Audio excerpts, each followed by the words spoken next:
The Next CMO podcast explores topics that are on the minds of forward-thinking marketing leaders, from vision and strategy to leadership and emerging technologies.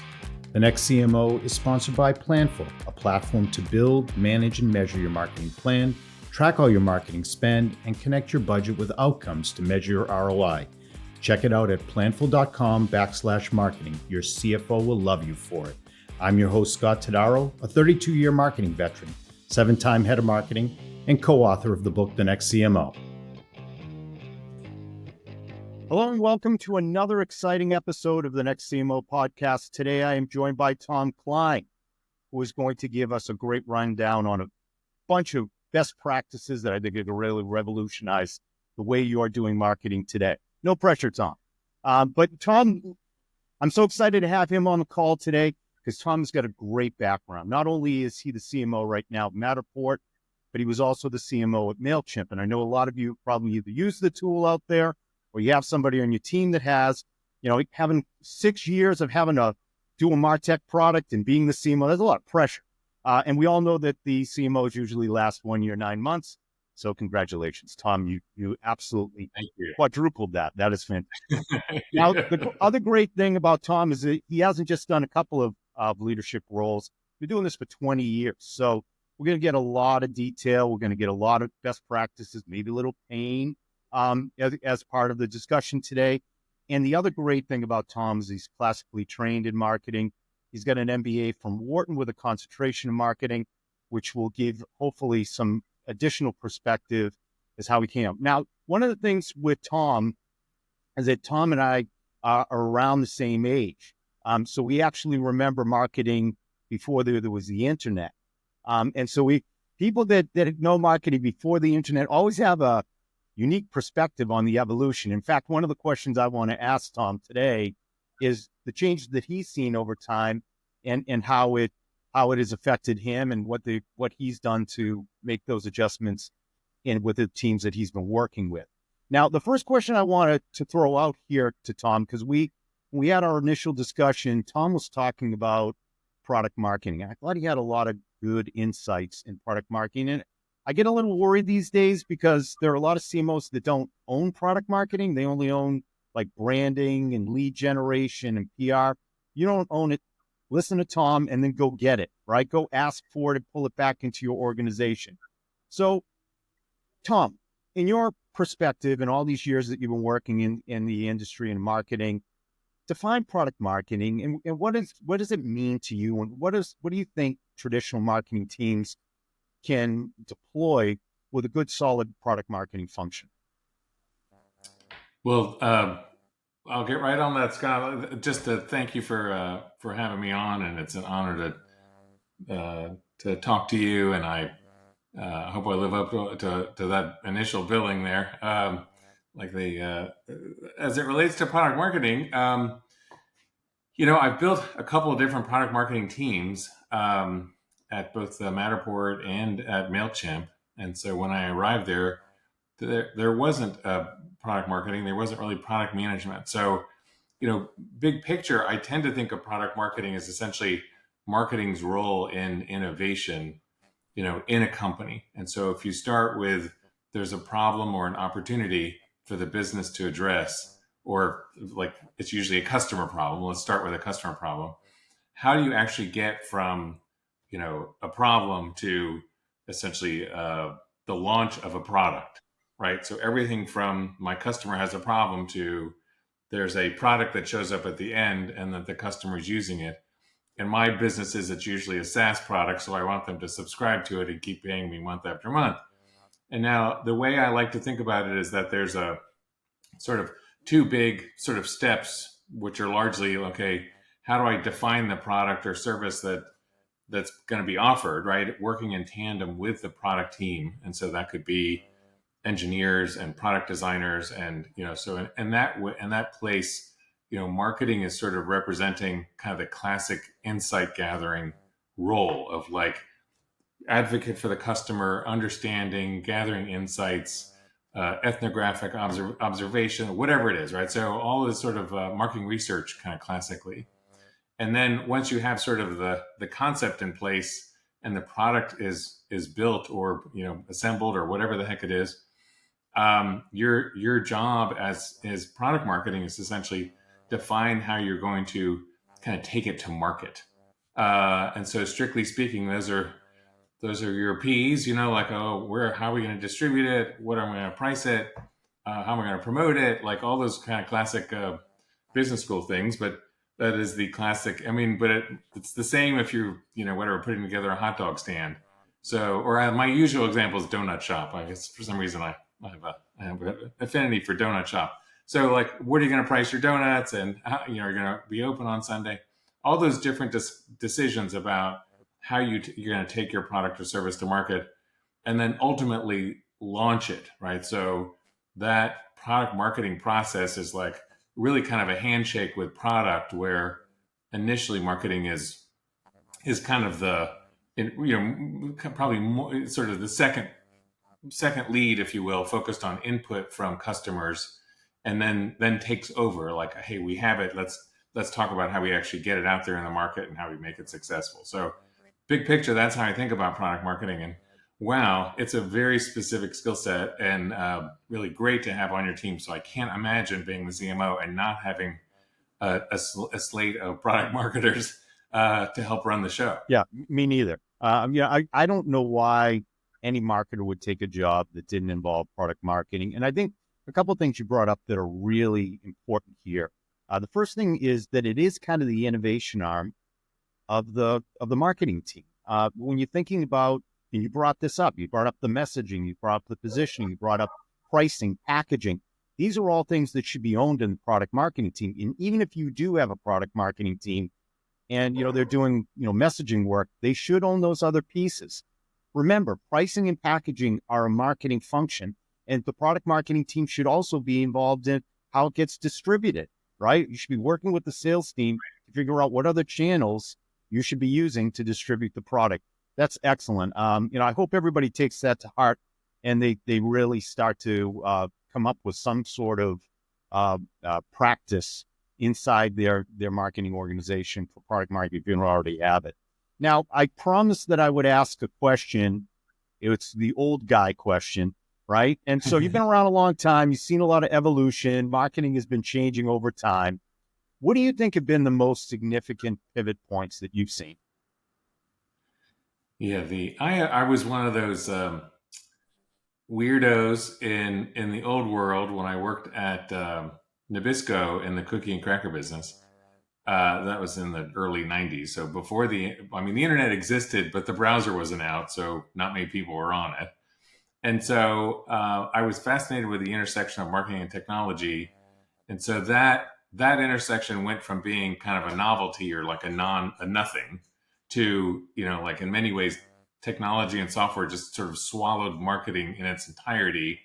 And it's really based on the principle of that if you are in the old world, when a customer or consumer interacted with marketing, there wasn't really a trace. Nobody knew. And so you had people that would, fill out, I was thinking like the Nielsen surveys for TV, or, you had all this sort of crazy things that were approximations. Whereas the wonderful thing about digital, it was the fact that, yes, there's a lot of digital exhaust for every consumer. Everything you interact with, every click, every visit, everything just generates a mountain of data. And marketing went from being a, really like, mostly art and a little bit of science to like a lot of science and a lot of data and a lot of mathematics. And so the art is still there, certainly, but there's a lot more information that's available to make decisions about where you invest, how do you optimize, and what does attribution look like. So just the level of sophistication is, we went from, I don't know, math 101 to like, I'm always looking for a PhD somewhere in the company to kind of help me with something. So you can throw as much math at it as you have. So I feel like that has been the big shift from sort of the Mad Men world to like the Math Men world, if that makes any sense. Yeah. But you're really dating us with the Mad Men reference. Oh, yeah, That was exactly. back in the 60s. Not as much day drinking or Yeah, I cigarette mean, they smoking did as drunk from actual a math. job at noon. I mean, wow, you really take me. You know, it's funny because like a lot of us, when we went into marketing, at least I was for undergrad, I thought I wanted to be going to advertising. And then I heard what that business is all about. And this is no offense to anybody that's in advertising. You know, I'm sure that it is not the same as it was back in the 60s. Probably a lot fewer people smoking in the office. But Right, or exactly. at least Fewer martinis at lunch, that's for yeah, sure. you need creativity, right? Sometimes you just need it, right? Anyways, but that's a great point that you're making. So, you know, look, you're in B2B technology right now. I mean, you worked at Mailchimp. You know, talk to me about building a brand in B2B because, you know, I think a lot of people struggle with it. They talk about building the brand. You see these gigantic projects. Look, I spent $250,000 creating a logo and some colors. But what does it really take in the B2B world? It's much different, obviously, in B2C. How do you approach it? What are the things that you look to do in the early stages that you think you could help a CMO at least build their branding project correctly and then try to grow that over time? Yeah, and it is a very different environment. And I would say even between Mailchimp and Matterport, uh, I had a couple year stint at Chanel, and which is an incredible brand, which is like has a mystical sway over like a lot of people. And so it was fascinating to sort of see firsthand, you know, in a very consumer oriented environment, certainly super luxe. What does that what is that, right? So like it's sort of where does that even come from? Because it's kind of crazy in an extreme, and a lot of it had to do with as a mark of quality, and for the Chanel customer, there's an emotional benefit that's associated with the brand, right? So and obviously a tremendous badge value, right? Because what you're really doing is you're talking about yourself when you have a Chanel item and you're wearing it and you're talking about it. And in many ways, I try to essentially transfer that same notion of for our customers. My customers can be real estate agents.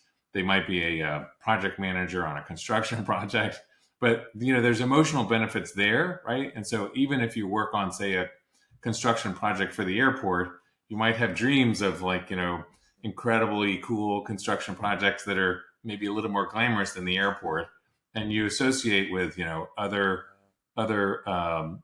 maybe other architects or designers or, you know, kind of cool construction. And that's the emotional benefit that I would look to kind of communicate and kind of connect with people on. So even in a B2B environment, I think it's just as relevant to say, you know, obviously I'm gonna want to deliver a functional benefit very clearly. Like this will make your job easier. This will be, you know, this will add value to your project. This will cut the time of your effort. This will, you know, improve your ROI. I got to do all those sort of traditional kind of B2B kind of benefits, if you will. But then at an emotional level, like this is cool. This will help you get promoted. This is for you as a manager and as a leader, and also like a person. I think everybody's looking for meaning in their lives, right? And so ideally, even if in a B2B product, to have a little bit of humanity and kind of connect with people as people, you know, like adding that little special part on top of it is a way to kind of differentiate. I mean, it helps you differentiate your brand in its totality. So it's not just a better mousetrap. It's a mousetrap that actually makes you feel better. And I look, that word feel is so incredible because let's be honest, Tom, we're going to sit here and talk and have this nice podcast. And probably 6 months from now, you won't remember a word that was said. But if I make you feel really good or I make you feel really bad, you'll remember me and the feeling that's associated with it. And so if marketers do not understand this, and this is why this is such an important point that you're bringing up, if you can't make that emotional connection, you will not get that brand identification, right? Where they're locking in with you. So excellent point. Now, one of the things that we talked about as we were, you know, preparing for this was one of the things you talked about was unique value proposition. And that kind of dovetails in fairly nicely with a branding project because, it's great to you have a nice brand and it's creating all these emotions, but eventually you got to have some value proposition to sell, but something, right? So talk to Sure. me how you approach it, because I know you had a project that you did just recently at Matterport. How'd you work on that and build a successful value prop?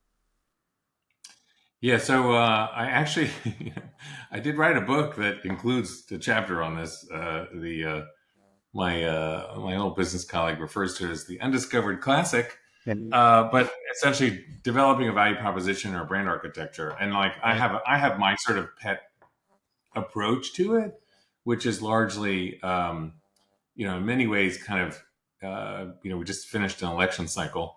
It's sort of based in that same notion of like if I put a bunch of statements about sort of benefit statements in front of a targeted customer and ask them about to essentially rank the importance of it, and then have a follow-on question around now if the brand was able to deliver all those benefits that you identified as important, how likely, and then essentially tie those to likelihood to purchase.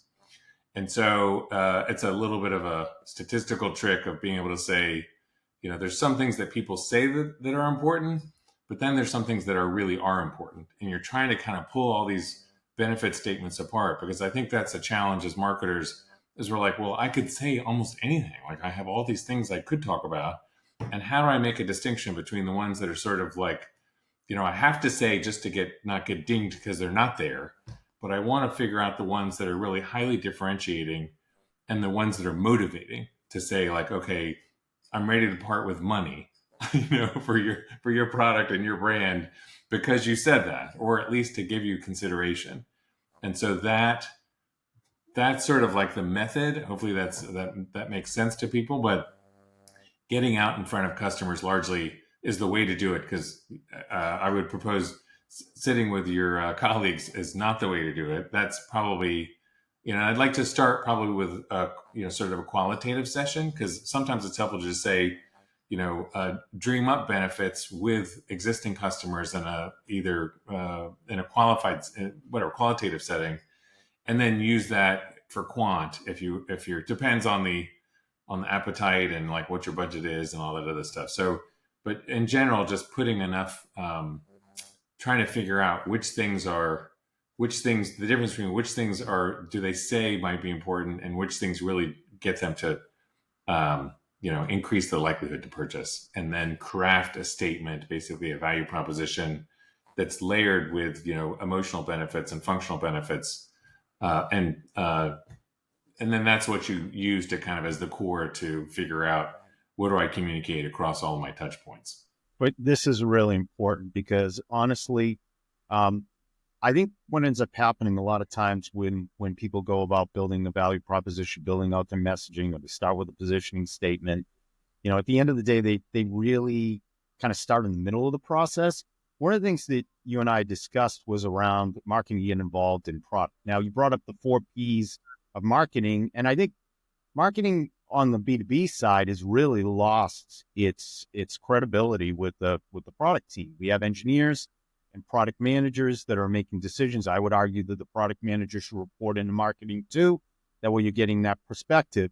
So when you look at, the function and working with the development organization, because let's face it, marketing is understanding who the target market is, what their needs are, what their wants are, crafting the messages.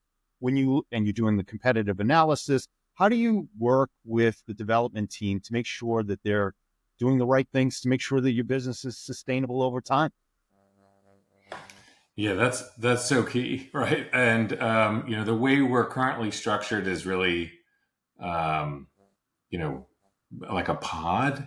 So like I've got product marketers that are kind of attached to product managers, and that setup that I described, and certainly trying to keep the team members in their swim lanes is always can be challenging, right? Because I think I was just thinking about this, working on that this week, which is sort of decision authority, right? So how do I get I want a lot of really smart, creative, sometimes hard charging, sometimes sharp elbowed people together trying to solve a customer problem but also have clarity around, okay, who is input, who's actually performing the tasks, who has, sort of veto power, who is the decider whether we're going to do it or not. And so getting that put together is critical. And so a lot of times it's not necessarily the org design with the boxes. It's more about, okay, have we landed on an approach to essentially socialize decision authority before we even get into a project?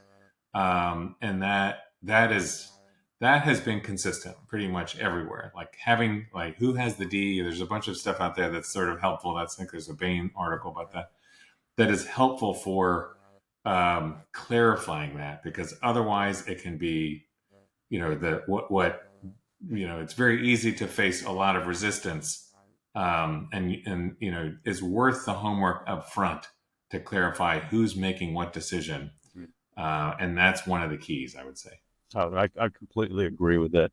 Well, you've gone through a lot of really strategic elements here. I'm going to ask you a tactical question, because I think a lot of people are wondering about user-generated content. They're asking about AI and what does that mean to things like product marketing. We're going to need product marketing to write as much stuff. If they have some of the core messages, can they actually use the AI to write off of those core messages and come up with compelling content?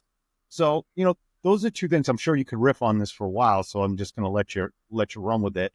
But these are things that I think from a tactics standpoint that we're seeing are bubbling up to the CMO level, where they're saying, what's your process around, what's your strategy? How should we be attacking this? And so from your perspective, how have you addressed it? And, what are you doing right now to try to make it reality?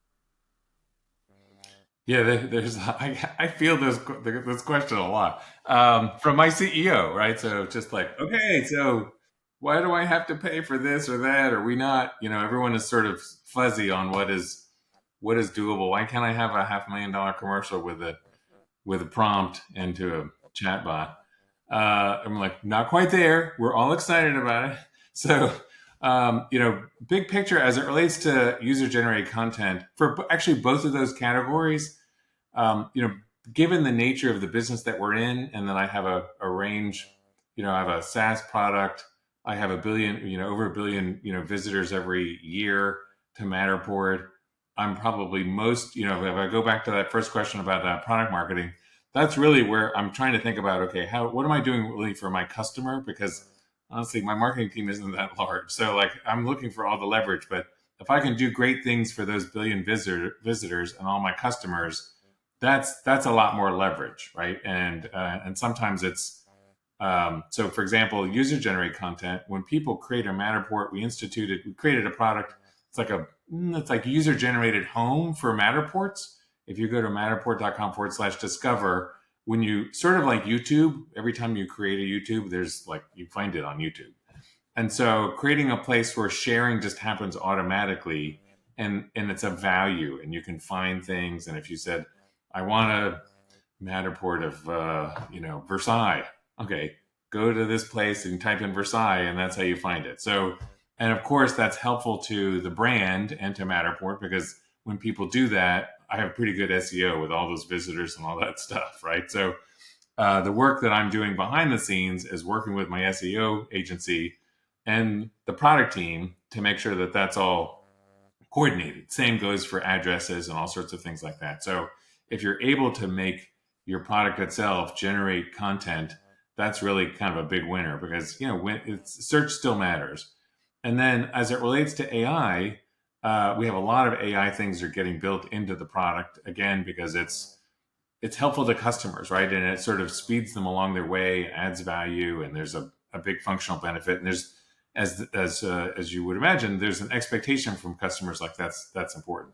Now, as it relates to actual marketing tactical execution, I guess, we have a couple of initiatives around essentially looking at the marketing process in total, and really being a culture of experimentation of what can I do, right? So where do I aim, kind of, whether it's ChatGPT on, for example, we are using it for translations.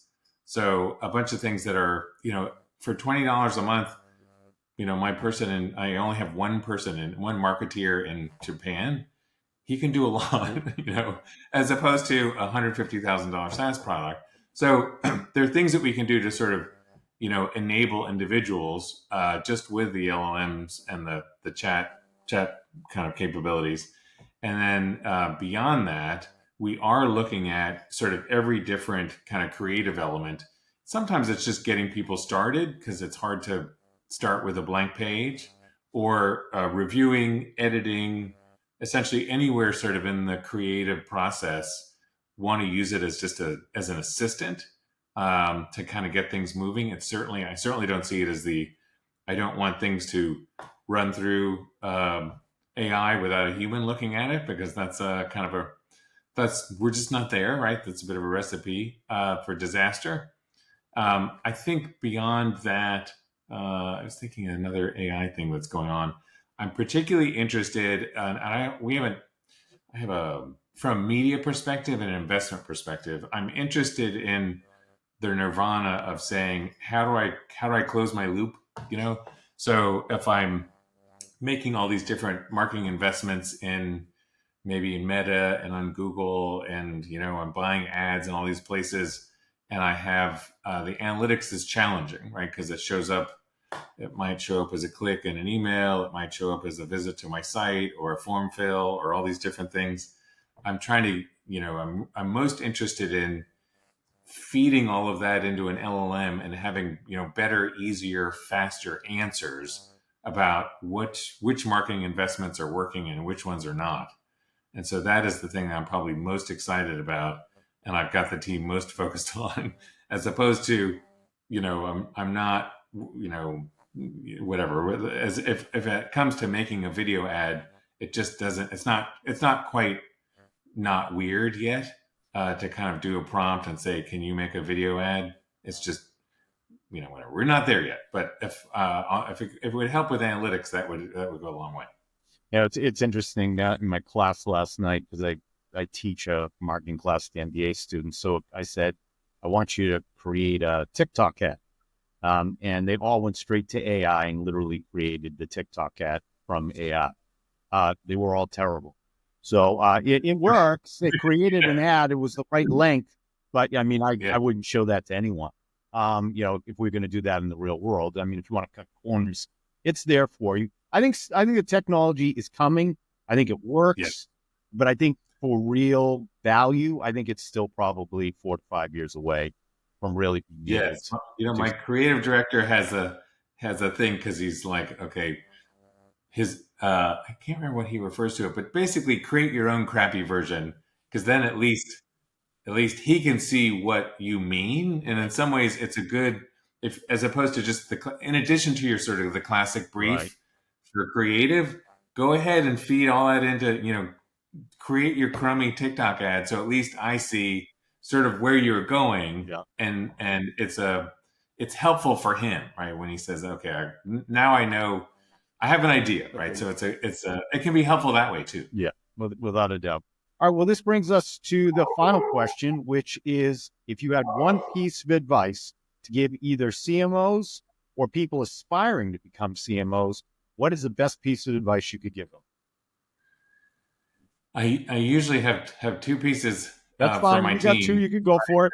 Give two. Yeah. So, and they're just going to sound obvious, but the first is test and learn. And so just experimentation a lot of time isn't, that muscle isn't there by default.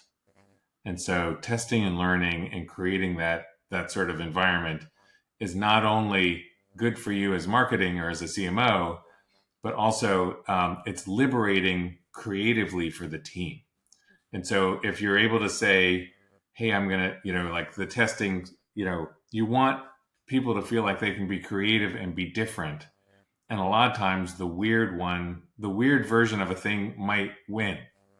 And so it's a very liberating thing to feel like, well, the contest is really how to connect with customers.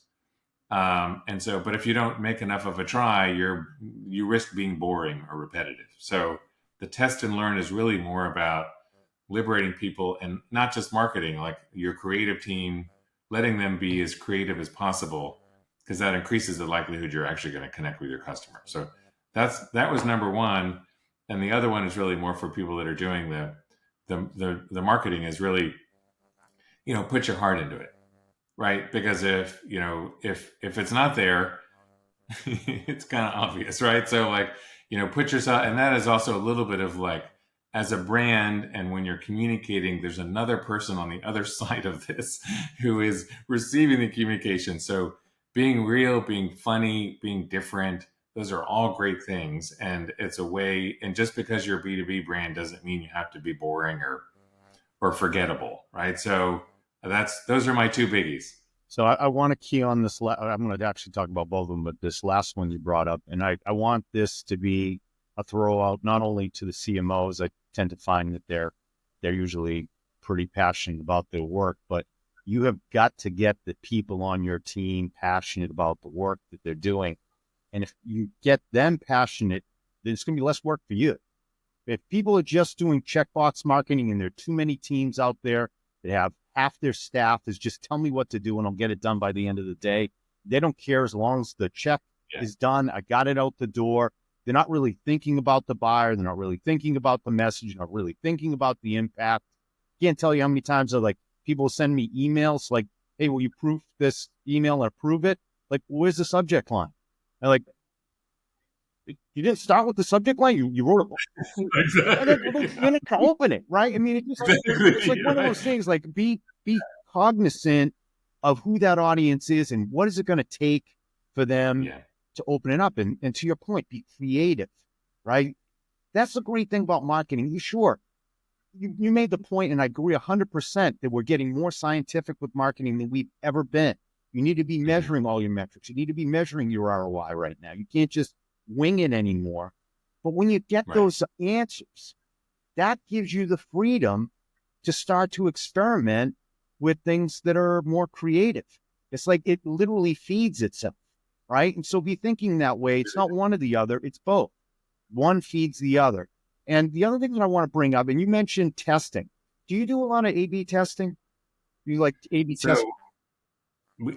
So I mean, it's really everywhere. So not only in email, either multivariate or A/B, or lots of testing on the site around what performs as sort of like an ongoing effort. And certainly the way the ad networks work now is like they sort of ruthlessly prune ads that don't work, automatically. So that's pretty handy. So you're not paying media for things that aren't working. So, but yes, lots of it. Yeah, the interesting thing, the way I've always used A/B testing was a tiebreaker when two of my team members were about to go to blows, right? Like, look, hey, why don't we'll run both of them for a small sample and we'll see what we get on it. But I know it's harder for marketers to come up with several different treatments of an ad or a message or an email, whatever it is. I understand it's more work to do that. But if you put that goes to the passion point that you were making before, taking pride in your work, wanting it to be successful, putting two versions out that you believe both could work, but you're not really sure, testing it. I can't agree with you more on that point, Tom. I mean, this has been a fantastic conversation. I really hope that everybody got to the end of this, because I think there's a lot of learnings here that you can take away and deploy, especially the product marketing piece. Be looking at other parts of the business, get into pricing, get into packaging, get into distribution channels, get into the product, like Tom was mentioning here. These are important elements to make you a better marketer. And by the way, it's going to give you more power. The more elements that you own and you pull together gives you more power. And people say, well, I don't own that, or I don't feel comfortable. Get comfortable, right? It's the fun part, really. Yeah. I mean, to push yourself to learn these new elements, and you find yourself actually doing a better job. Like people saying, why do I need to own pricing? Well, if you price it really high, doesn't that mess up your messaging? If you don't have a product that fits the price, right? If the packaging is too complex and you're trying to message against it, doesn't that mess up your messaging, right? So it all works together. It's all got to fit that brand message that you mentioned. You got to build that brand. And then finally then add that special spice to it to get people to connect with it emotionally. And I think in that case, then you'll find yourself doing a good job. You'll be like Tom. You spend 6 years at Mailchimp, right? And that'll give you the opportunity to make a lot of money. Hopefully you made a lot of money. I benefit from like a great team, right? Because it's one of the strange things about being a CMO is like basically everybody else does everything, and a lot of times you get to take the credit. So a little humility goes a long way. It's so true. It was funny. My friend Peter Mahoney, who used to do this podcast, he was speaking at the Exit 5 conference, and one of the comments that they said is like, if you're a CMO, what should you want to get rid of, right? And Peter said, doing marketing, right? Because a lot of times what ends up happening is like if you have a big enough team, you actually are so removed from doing the actual marketing on a day-to-day basis. You find yourself just kind of managing the processes. But what I will say is if you do find yourself getting disconnected, make sure you still are involved in the planning process for the year. Yes. Set the goals, set the strategies, and make sure everybody on their team understands the goals and what their role is for achieving them. They understand what the strategies mean so they can deploy them as part of their campaigns and other things. Otherwise, I can guarantee you will be swimming upstream. Okay? But I'm sure Tom would agree. But absolutely. All right. Yeah. Well, Tom, thanks again. This has been fantastic. I would love to have you on another podcast at some point. And for the rest of you, thank you for the time. And I look forward to seeing you on a future of the next CMO podcast.